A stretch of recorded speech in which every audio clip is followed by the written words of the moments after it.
Hello guys, last topic हमने exception handling देखा था, जिसमें हमने हमारी एरर्स को हैंडल करना सीखा था, जिसमें हमने हमारी एक्सेप्शंस को हैंडल करना सीखा था पाइथन के अंदर।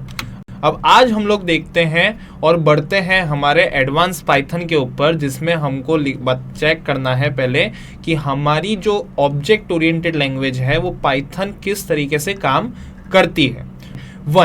ओके, तो हमारे जो ऑब्जेक्ट ओरिएंटेड कॉन्सेप्ट है वो कुछ 6 टाइप के कॉन्सेप्ट है, which is class, objects, inheritance, polymorphism, abstraction and encapsulation.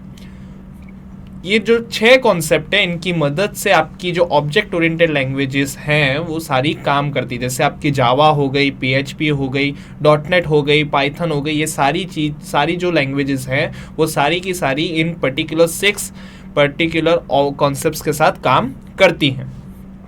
अब सबसे पहले हमारा जो कॉन्सेप्ट है वो है क्लास।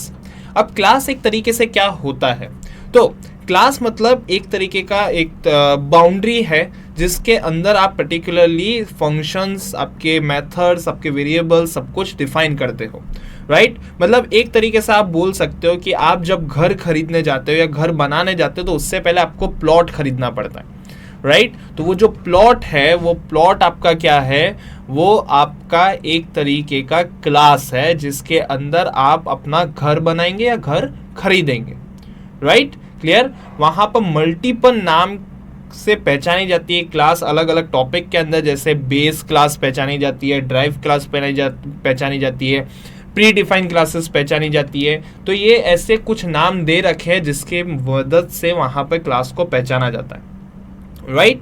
ओके, अब क्लास को डिफाइन कैसे किया जाता है, तो क्लास को बनाना कैसे है पाइथन के अंदर, तो यहाँ पर पाइथन के पास एक कीवर्ड है क्लास नाम का, जिसकी मदद से आप क्लास बनाओगे, जिसमें आपको क्लास का एक नाम देना होता है और यहाँ पर उसके अंदर क्लास की बॉडी दी जाती है। तो इस तरीके से आपकी क्लास बनती है पाइथन के अंदर। तो ऑब्जेक्ट मतलब एक तरीके से जाना जाए तो एक तरीके का इंस्टेंस कहलाता है क्लास का। मतलब आप ऑब्जेक्ट के बिना क्लास की प्रॉपर्टीज को एक्सेस नहीं कर सकते कहीं पर भी। मतलब आपने समझ लो कोई भी क्लास के अंदर वेरिएबल बनाया, फंक्शन बनाया या कोई भी पर्टिकुलर कंस्ट्रक्टर या कुछ भी बनाया, तो वो आपको एक्सेस करने के लिए ऑब्जेक्ट का यूज करना पड़ता है।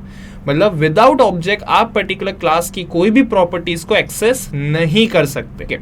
अब कंस्ट्रक्टर क्या होता है, तो कंस्ट्रक्टर एक तरीके का स्पेशल मेंबर फंक्शन होता है, ठीक है, जो कॉल होता है आपके जब क्लास का ऑब्जेक्ट बनता है, ठीक है। मतलब जैसे ही आपका क्लास का ऑब्जेक्ट बनेगा वैसे ही वो कंस्ट्रक्टर कॉल हो जाएगा, राइट। कंस्ट्रक्टर पहचाना जाता है आपके अंडरस्कोर से, ठीक है, आपके अंडरस्कोर से पहचाना जाता है कंस्ट्रक्टर।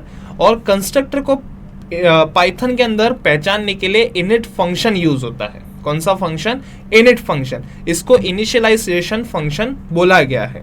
ये जो फंक्शन है ना, ये एक तरीके का कंस्ट्रक्टर कहलाता है पाइथन के अंदर, और ये तब कॉल होता है जब आपकी पर्टिकुलर कोई भी क्लास का ऑब्जेक्ट क्रिएट होता है।